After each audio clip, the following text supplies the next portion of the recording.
Hello friends, welcome to my TET class. Friends, आज हम देखने वाले हैं मैथ और मैथ में देखने वाले हैं लाभ और हानि। इससे पीछे हमने प्रतिशत का टॉपिक कंप्लीट कर लिया और उससे जुड़े 2 अभ्यास भी हमने कर लिए और आगे हमारा अभ्यास कार्य भी चलता रहेगा। अभी हम देखने वाले हैं लाभ और हानि। लाभ और हानि को हम 4 पार्ट में कंप्लीट करें, जिसमें हम पहले वाले में आप देख रहे हैं लाभ और हानि प्रतिशत में ज्ञात करना हो तो कैसे निकालेंगे, और जब आपको विक्रय मूल्य निकालना हो लाभ और हानि पे ये हो जाएगा, और क्रय मूल्य निकालना हो लाभ और हानि पे एक वीडियो आपकी इस पर हो जाएगी और एक वीडियो होगी जब इसी वस्तु पर 2 बार प्रॉफिट लिया जाए या 2 बार लॉस होता है या फिर एक बार लॉस एक बार प्रॉफिट होता है। तो इस तरह के सवाल आपके वहां पे जुड़ेंगे।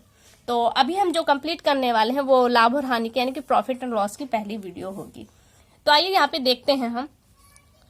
और एक पॉइंट यहाँ पे ध्यान दीजिए कि लाभ और हानि जो प्रतिशत आप ज्ञात करेंगे लाभ और हानि का, वो सदैव आपका क्रय मूल्य पे ही निकलेगा। कहने का मतलब है कि आप कोई वस्तु खरीदते हैं तो आपने उसे कितने में बेचा, इसका कंपेयर आप अपने खरीदने से करते हैं, कितने में आपने खरीदा और उसके अकॉर्डिंग आप ये तय करते हैं कि आपको इतने का लाभ हुआ है या फिर आपको इतने का हानि। तो वही बात यहाँ पे कह रहा है कि क्रय में होता है आपने जिस कीमत में वस्तु को खरीदा है या फिर उस वस्तु को बनाने में आपकी कितनी कीमत लगी है, ये को दिखाता है क्रय मूल्य। तो लाभ और हानि प्रतिशत आप किस पर निकालेंगे? क्रय मूल्य पर। आपको यहाँ पे एक फॉर्मूला देखना है, प्रतिशत पर ही पूरा आधारित है। अगर आपने प्रतिशत पूरी तरह से समझ लिया है तो ये टॉपिक भी आपके लिए कुछ भी नहीं है। तो यहाँ देखिए जो आपका सूत्र है वो है लाभ या हानि, यानी कि आप लाभ की कंडीशन पे लाभ यहाँ रख देंगे और हानि की कंडीशन पे हानि यहाँ पे रख देंगे, और प्रतिशत में जो आएगा लाभ या हानि जो भी प्रश्न में है वो रखेंगे इंटू 100 बटे में क्रय मूल्य। अब यहाँ पे एक पॉइंट याद रखिए, आपको क्या पूछा है? प्रतिशत में ही निकालना है। तो प्रतिशत बनाने के लिए आपको 100 का गुणा करना पड़ता है, जो आप यहाँ पे देख रहे हैं कि 100 का गुणा हो रहा है, जो आपने प्रतिशत के टॉपिक में पढ़ा था। बस करना क्या है, अगर लाभ होता है तो आप लाभ रखेंगे, हानि होता है तो हानि रखेंगे और बटे में क्रय मूल्य, क्योंकि जो भी चीज निकलने वाली है आपकी वो क्रय मूल्य पर ही निकलेगी। तो इससे रिलेटेड हम प्रश्नों को कर लेते हैं, इससे हमें ये और अच्छे समझ में आ जाए। देखिए यहाँ पे जो प्रश्न है वो कह रहा है किसी वस्तु को 80 रुपए में खरीद कर 100 रुपए में बेचने पर प्रतिशत लाभ होता है। यानी कि कोई वस्तु है जिसे आपने 80 रुपए में खरीदा है और उसे आप 100 रुपए में बेच रहे हैं, तो आपको कितने का प्रॉफिट हुआ वो प्रॉफिट बताना है, वो भी आपको किसमें? प्रतिशत में। तो प्रतिशत में बताना है तो आप इंटू तो 100 का करेंगे ही करेंगे, जो आपने पीछे ही सीख लिया है। तो पहले आप सूत्र में क्या रखेंगे? आपको यहाँ पे क्या हो रहा है? लाभ है तो आप यहाँ पे क्या कर देंगे? लाभ प्रतिशत।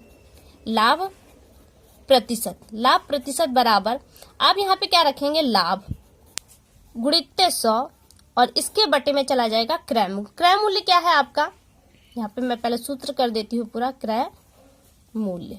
ठीक है, तो अब इस पे रखेंगे लाभ क्या है आपका? देखिए 80 रुपए का वस्तु है, 100 रुपए में बेचा गया, तो आपको लाभ कितने का हो रहा है? 20 रुपए का। तो पहले आप विक्रय मूल्य में से क्रय मूल्य को माइनस कर देंगे, यानी कि जो मूल लाभ है उसे निकालेंगे, तो कितना निकल कर आएगा आपका? 20। तो आप लाभ में क्या रखेंगे? 20 गुणित 100 बटे में क्या चला जाएगा? क्रय मूल्य, जिस कीमत पे आपने वस्तु को खरीदी है। तो 80 रुपए में खरीदी तो आपका यहाँ पे 80 चला जाएगा। काट देंगे 20 चौका और 4 से काटेंगे तो यहाँ आपका आ जाएगा 25। ये खत्म हो गया और क्या आया? 25%। यानी कि जिस वस्तु को 80 रुपए में खरीद कर उसे 100 रुपए में बेचा जाएगा तो आपको कितने प्रतिशत का लाभ होगा? तो वो 25% का आपको लाभ होगा।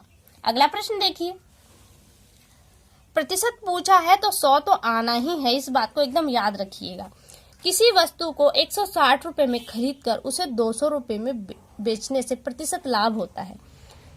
हम 160 रुपए का खरीद रहे हैं और 200 रुपए में उसे बेच रहे हैं, तो 200 माइनस 160 कर देंगे तो हमें मिल जाएगा 40 रुपए। तो ये 40 रुपए ही हमारा मूल प्रॉफिट है। 40 रुपए तो हमें पता है, लेकिन अब इसे हम प्रतिशत की नजर से देखें तो ये कितने प्रतिशत के बराबर है? तो क्या हो जाएगा? लाभ ही आपसे पूछा है, वो भी प्रतिशत में, तो आप यहाँ पे सूत्र लगाएंगे लाभ बराबर, अब ये प्रतिशत में ही आएगा, तो लाभ प्रतिशत बराबर लाभ गुणित 100 बटे में आपका चला जाएगा क्रय मूल्य। क्रय मूल्य अब आप क्या करेंगे? यहाँ पे अंकों को रख देंगे। लाभ कितना है? 40 का लाभ हो रहा है, तो आप यहाँ 40 रख देंगे, गुणित 100 कर देंगे और बटे में क्या चला जाएगा? क्रय मूल्य, जो 160 रुपए का है। 4 चौके 16, यानी कि 40 चौका कितना चला जाएगा आपका? 160। यहाँ 4 आया, 4 से इसे काटेंगे तो आएगा 25। यानी कि आपको कितने प्रतिशत का लाभ हो रहा है? 25% का आपको यहाँ पर भी लाभ हो रहा है और 25% का अभी ऊपर भी आपने सवाल में देखा आपको लाभ हो रहा था। लेकिन ये तो एकदम सिंपल प्रश्न हो गया, लेकिन प्रश्नों को यहाँ पे प्रतिशत में प्रश्नों को बहुत ज्यादा घुमाया नहीं जाता, लेकिन यहाँ पे प्रश्नों को थोड़ा सा घुमा दिया जाता है। तो उस तरह के प्रश्नों को भी हम देख लेते हैं। देखिए यहाँ पे एक प्रश्न है, किसी वस्तु का विक्रय मूल्य क्रय मूल्य का 4/3 गुना है, लाभ प्रतिशत बताइए। अब आपको यहाँ नहीं सोचना है कि आपको लाभ हो रहा है या हानि, यहाँ पे साफ साफ लिखा है कि लाभ प्रतिशत, तो सूत्र आप लाभ प्रतिशत का यूज इस्तेमाल करेंगे। अब यहाँ पे देखिए जो ये बटे में दिया है 4/3, इसे हम इस रूप में भी लिख सकते हैं। पहले क्या दिखा रहा है आपको, विक्रय मूल्य, पहले क्या है आपका विक्रय मूल्य और बाद में है क्रय मूल्य। पहले जो अंक है वो पहले वाले शब्द को दिखाता है और जो बाद वाला अंक है वो बाद वाले शब्द को दिखाता है, यानी कि विक्रय मूल्य 4 है और क्रय मूल्य आपका 3 है। तो आपको लाभ होगा कि या घाटा, आपका विक्रय मूल्य ज्यादा है तो आपको लाभ होगा और विक्रय मूल्य कम है तो आपको घाटा, तो यहाँ पे आपको लाभ ही होने वाला है। तो सूत्र रख देंगे, लाभ प्रतिशत बराबर लाभ गुणित 100 और बटे में आपका विक्रय। अब यहाँ पे ध्यान दीजिए कि आपका विक्रय मूल्य क्या है, विक्रय मूल्य आपका 4 है और क्रय मूल्य आपका 3 है, तो आप यहाँ क्या रखेंगे 3। आपको प्रॉफिट कितने का हो रहा है, अब आपको यहाँ पे लाभ भी लिखना है, तो 4 और 3 अंक दिए हैं, आप अंतर निकालेंगे तो आपको 1 मिलेगा, वही 1 आपका क्या है, लाभ है। तो यहाँ पे क्या रखेंगे, 1 गुणित में 100/3, और इसको जब आप सॉल्व करेंगे तो आपका आएगा 33 सही 1/3। ये क्या हो गया आपका प्रतिशत लाभ हो गया और ये आपका है आंसर। बस आपको ये पॉइंट ध्यान, जिस तरह से आपने प्रतिशत में निकाला था ना कि आप पहले उसे 100 पार्ट में तोड़ देंगे, यानी कि 100 से डिवाइड कर देंगे तो आपको 1% का मिलेगा, उसमें जितने का पूछा जाता है उतने का गुणा कर दीजिए, वो आपको प्रतिशत में, तो सेम वही चीजें है, बस थोड़ा सा यहाँ पे घुमा दिया गया है। अब अगला प्रश्न देखिए, अगला प्रश्न है, किसी वस्तु के क्रय मूल्य और विक्रय मूल्य का अनुपात 25 संबंधी 20 है। पहले कह रहा है क्रय मूल्य, क्रय मूल्य जिस कीमत पर आपने वस्तु को खरीदा है, और बाद में कह रहा है विक्रय मूल्य, क्रय मूल्य पहले है विक्रय मूल्य बाद में है, विक्रय मूल्य। तो यहाँ पे क्या होगा, 25 को हम क्रय मूल्य की जगह रखेंगे, पहला अंक क्रय मूल्य को दिखाएगा और जो दूसरा अंक है वो हमारे विक्रय मूल्य को दिखाएगा। तो क्रय मूल्य क्या है 25 और विक्रय मूल्य क्या है 20। अब दोनों का अंतर क्या निकल कर आएगा 5, और यही 5 से हम सवाल को सॉल्व करेंगे। सूत्र वही है आपका, बार बार सूत्र को मैं नहीं रखूंगी, आप अंकों को रख दीजिए। यहाँ पे 5 क्या है हमारा, हानि है। अब यहाँ पे हानि हो रही है तो मैं सूत्र अच्छा एक बार रख देती हूँ, हानि प्रतिशत बराबर हानि गुणित 100 बटे में चला जाएगा आपका क्रय मूल्य। अंकों को रख देंगे, हानि आपकी 5 की हुई तो आप यहाँ पे 5 रख देंगे, गुणित 100 कर देंगे और बटे में चलाएगा क्रय मूल्य। क्रय मूल्य कितना है आपका 25, तो आप यहाँ पे 25 रख देंगे, 5 25 में, और 5 से जब काटेंगे तो आपको 25 5 दूनी यानी कि 20% मिलेगा। क्या है, उस वस्तु को जब हम 25 में खरीदकर 20 में बेचते हैं तो हमें 20% की हानि होती है, और ये हो गया आपका आंसर। तो यहाँ पे थोड़ा अंतर क्या था, आपको प्रतिशत में मिल गया, ऊपर वाले सवाल में आपको बटे में मिल गया। अब नीचे वाला सवाल आपका और भी ज्यादा इंपॉर्टेंट है, क्या है वो, ये देखिए सवाल है, यदि 20 नींबू का क्रय मूल्य 15 नींबू के विक्रय मूल्य के बराबर है तो लाभ प्रतिशत बताइए। अब जब प्रश्न में बराबर दे देता है तो इस पॉइंट पर जरा ध्यान दिया जाता है। बराबर शब्द कहता है कि क्या कह रहा है, एक ही रेट में दोनों चीजें हैं, यानी कि हमने जितने में क्रय किया उतने में ही विक्रय किया। हमें प्रॉफिट किसका हुआ, वस्तुओं का, और कितनी वस्तुओं को होगा यही चीज ध्यान देना होता है। कह रहा है कि हमने 20 नींबुओं को क्रय किया था और कह रहा है इतने ही नींबुओं के बराबर जो दाम है, इतने ही दाम के बराबर हमने 15 नींबुओं को बेच दिया।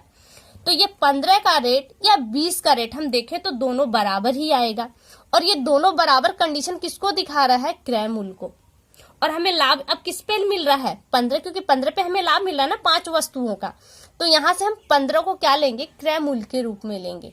अब यहाँ पे देखिए 20, और अब हम 20 को जब विक्रय करेंगे तो हमें 5 का प्रॉफिट होगा, तो यहाँ से हम क्या करेंगे, प्रॉफिट को निकाल माइनस करेंगे तो प्रॉफिट क्या मिलेगा, हमें 5 मिलने वाला है, और यहीं पे हम उस प्रॉफिट को रख देंगे। सूत्र क्या कहता है, लाभ गुणित 100 बटे में क्रय मूल्य।